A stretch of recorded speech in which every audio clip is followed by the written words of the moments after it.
Ladies and gentlemen, welcome once again to the Echelon broadcast. This is your host, Mark, with Echelon Media. Hope you've enjoyed the last two episodes thus far. Yeah. I gotta admit, the last two episodes, I was really exhausted. That was coming off the back of shooting a bunch of other videos and setting up the space and managing all sorts of other stuff for life. So, this stuff can be really exhausting. As fancy as this all looks, it can be really tiresome to have to piece all that together. But at least the balance, I think, in my mind is that at the very least, I get to control what's exhausting rather than me have to just deal with the pains of, clocking in, slogging through 6 or 8 hour days, and then clocking out. Although, depending on when you hear this, I may actually have to do that a little bit because money's tight and that is important. So last time I talked about processes and learning and just getting into it, and I kind of want to go a little bit deeper into that because I hate schedules. I freaking hate schedules. But the thing is, in order to actually establish a business, establish a life worth living, a very simple credo or slogan from a former Navy SEAL that I follow. His name is Jocko Willink, who's he's got a pretty awesome podcast himself. He says that discipline is freedom.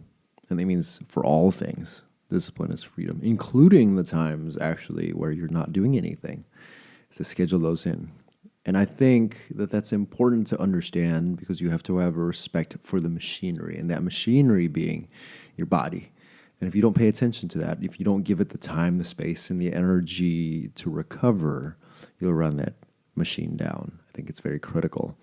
That's why I think it's absolutely important to, if there are things that you indulge, and this is coming from my other life, my fitness related background. I think, we start off any venture sucking when we're miserable at it. But as you appreciate the process, as you give yourself into that procedure, that journey, that process, the more that you align yourself with that process and accept and develop a sense of humility and humble yourself to it and accept that you will sacrifice a piece of yourself to that process to become the thing that you aspire to become, then you'll get there a lot sooner. This is why it's been such a struggle and been so interesting that I've had to embrace structure more and more. Again, like I said, I hate setting a schedule, but honestly, setting a schedule has freed up my time and liberated that worry and tension and chaos that normally would be there if I was just schlepping my way from day to day and week to week. And it's still it's still a work in progress. I'm still trying to get better at it. It's still something that I have to cultivate and better, and you should be okay with that because you're going to suck. I think that's ultimately what I wanted to talk about here is that you're going to suck. And I'm not saying that, and I was definitely feeling myself in those last two episodes. I think the audio is sounding good. But as I discover and find comparisons with people who are further along and closer to the, I guess you could say the apex of what I want to achieve with this show and the business in general, the closer I get to that high water mark, the more I'm going to discover that there are deficiencies in my game at this point. So I may be really excited about it at this point, but I'm trying to take a tact of just executing and moving forward, appreciating the fact that I'm probably not as good as I think I am, but always willing to learn and discover more about how to become better over time. And I think that's the most critical thing, is not to get too stifled or paralyzed by where you stand at the moment. Having the willingness to actually keep moving forward and trudging through and trying new things to become better. But also being cool with the fact that you're going to try and become better, because that's hard. It's not in our, it's not something that is inherent in all of us to think, oh man, I suck. I think we can play that up sometimes. I think some people are just really negative and probably down on themselves, and some people just use that as a way of kind of asking for pity.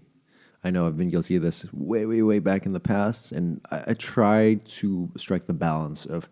I was actually talking to a server the other day, and what I was saying was I was sort of explaining my current life situation, and I was just saying I want to tell you the facts without sounding like I'm crying and being a little bitch, because it can be hard. It can be hard to be honest and tell the truth of how much you're struggling through a process without sounding like you're just complaining. And I think it's important to understand that as long as you're moving forward, as long as you're generating progress and you're following the process and you're getting closer and closer to the goal and you're hitting your milestones, then at least you have an objective way of measuring that progress.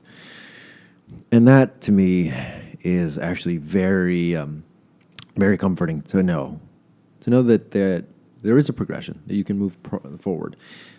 And to be more specific, let's say I have discovered some things for example, like if you're watching the podcast, by the way, if you're watching the video of the podcast, you'll notice a few things.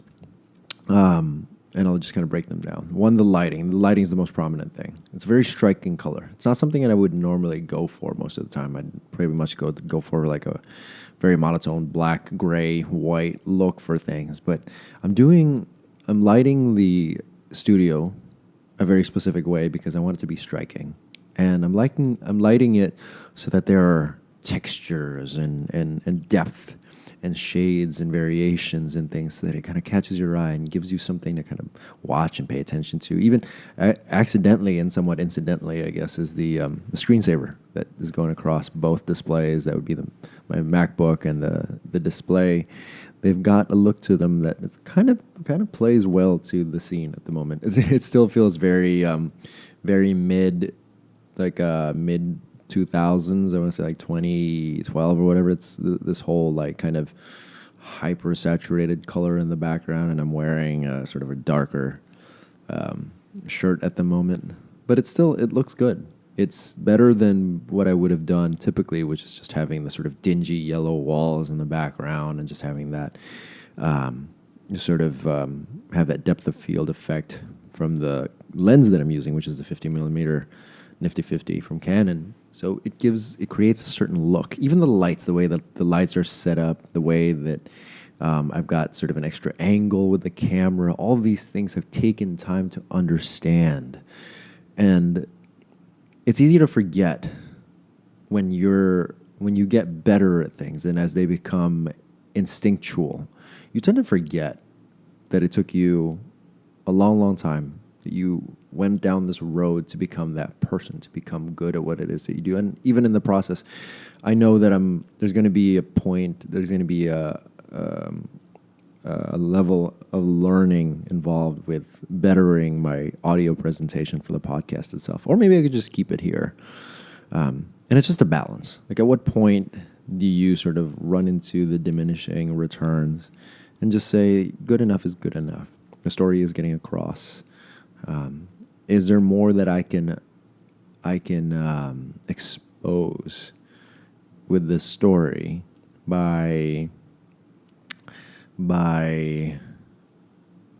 using more expensive cameras? Or in this case, can I get a better microphone? Can my workflow be a little bit better? What things can I do to improve on these things? And certainly I can do all of that. But at the moment, it's pretty damn good. And it gets the point across. And maybe the thing that I need to learn more is to craft my stories, craft the topics that I'm discussing on this broadcast. But it's going to take time. And I think that's part of the exciting thing, is that commit to the fact that you're going to suck for some time.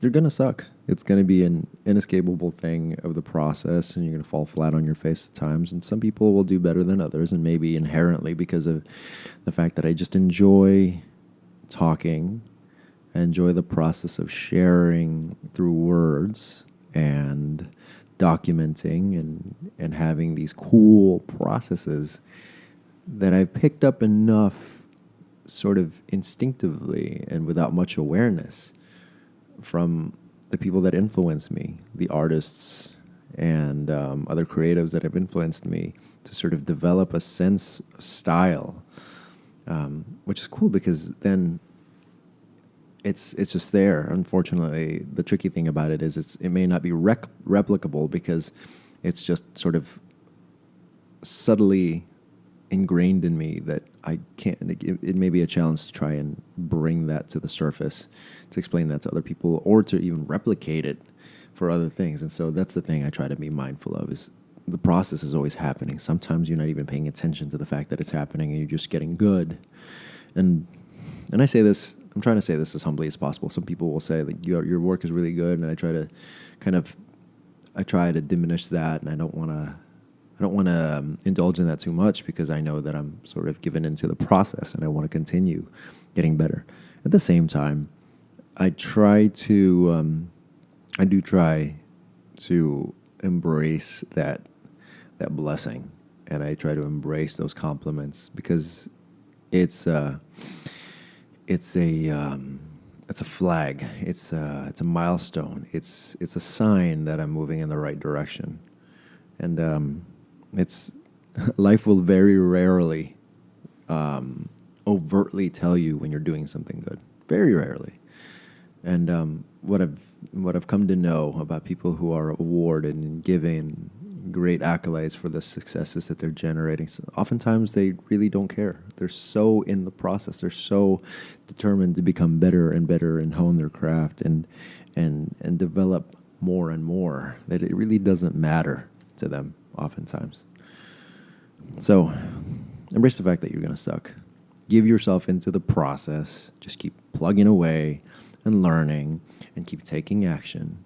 Obviously, as much as you can, cut the learning curve by learning the proper things, but in context, because you may be inherently discovering things without fully understanding how or why, and it's just becoming ingrained into you and becoming a part of your instinct. So whether it's developing a business or honing your craft as an artist, give yourself into the process, because the same experience of learning how to develop a sense for composition is the same experience as learning how to better manage your finances to make a life doing the thing that you love.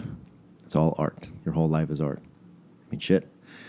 I try to apply that same line of thought even when I'm washing the dishes, because I just think, everything that I'm doing is going to be what ultimately defines the entirety of my life. So savor it, enjoy it, make the most of it as best as you can. We're coming up on time here. Thank you so much for joining me. Make sure that you give this 5 stars, or however many stars that you feel it deserves. 5 stars would be really nice. It really does help with the show. I'm going to work to do this very consistently on a weekly basis. The only thing and I'm saying this as a reminder to myself, that the roughest part is really setting up the studio, because it's not a permanent setup. I do have to use this equipment for other things, other gigs and whatnot. Or maybe I won't for a month. I just focus on developing content and all that. But just keep plugging away. Give this a 5-star review on iTunes, and share it with your friends, somebody that might need this sort of information. And if you enjoy this, by all means, go ahead and subscribe to the podcast. Make sure to do this more often. Thank you so much once again for joining me. My name is Mark. This has been the Echelon broadcast. I'll see you next time.